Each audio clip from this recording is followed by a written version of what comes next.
Welcome to The Explainer. Today, we're targeting something that's pretty ambitious, but honestly, entirely achievable. We're going to move way beyond just superficial reading to uncover some truly profound, transformative insights from the biblical text. We're diving deep into the methodology of inductive Bible study. The goal here is to totally shift how you approach the text. We want to move away from just, passively scanning pages and actually master a precise, structured method of observation and interpretation. So, if you're someone who loves efficient, structured learning that actually yields deep results, well, you are in the exact right place. To really kick things off, let's look at this quote from Arthur Conan Doyle's famous detective. "The world is full of obvious things that nobody by any means ever observes." It's brilliant, right?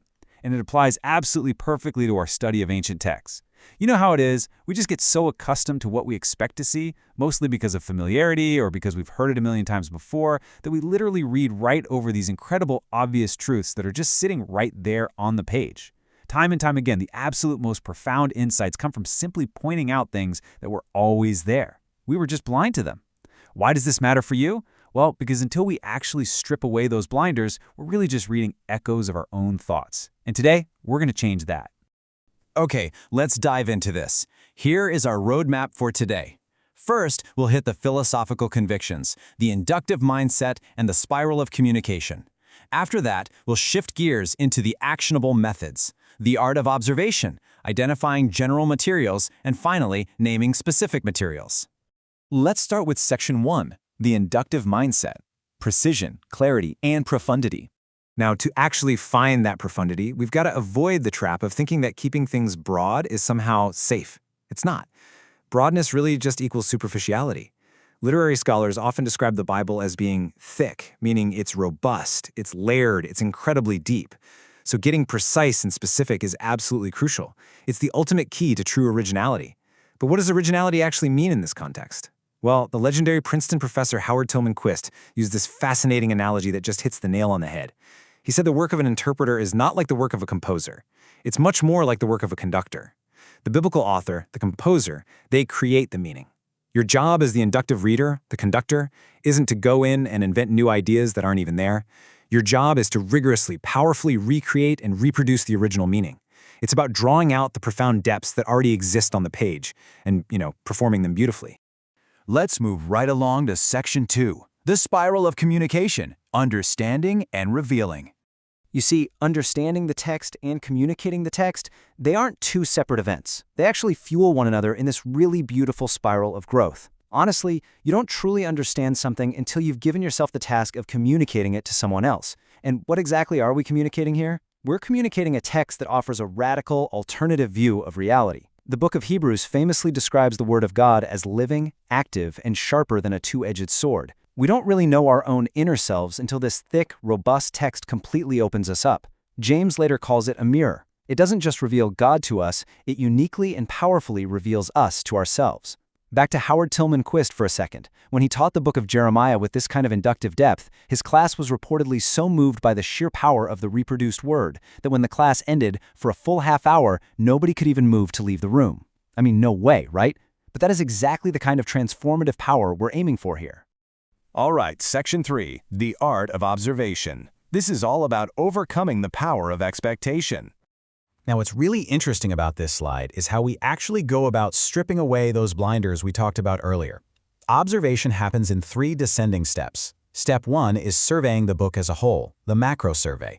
Step 2 is looking at the parts as wholes, so extended sections. And then Step 3 is the micro level, analyzing those individual passages and words. So why start with the book as a whole? Because these biblical authors didn't just haphazardly slap sentences together. They had a master plan. Surveying the whole book first is literally like taking the elevator straight up to the observation deck of the Empire State Building.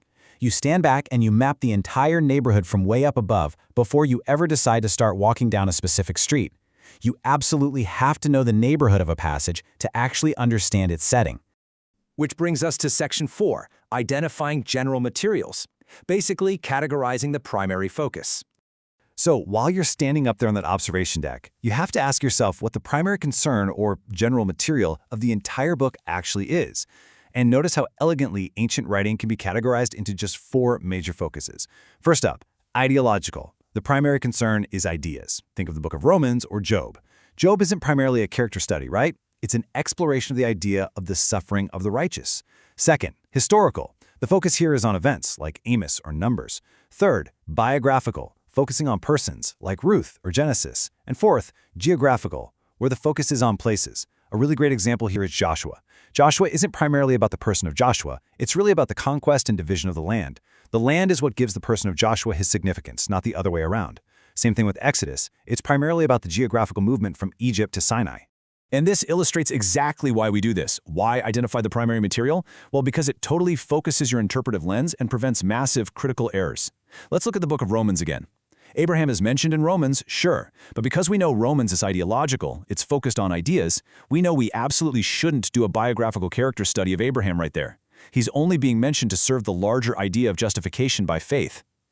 By contrast, a book like Genesis is biographical, so doing a character study there is absolutely perfect. Identifying the general material points you directly toward the linear progression and the deep structure of the book. And finally, Section 5, naming specific materials. Time to map the neighborhood. Okay, to truly grasp the structure of a book, you should go through and assign a distinct title to every single chapter.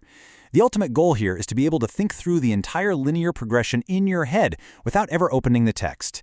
To make this work, just follow these 4 snappy rules for your chapter titles. First, keep them brief, ideally just 1 or 2 words. Second, they've got to be unique. A title cannot apply to any other chapter in that same book.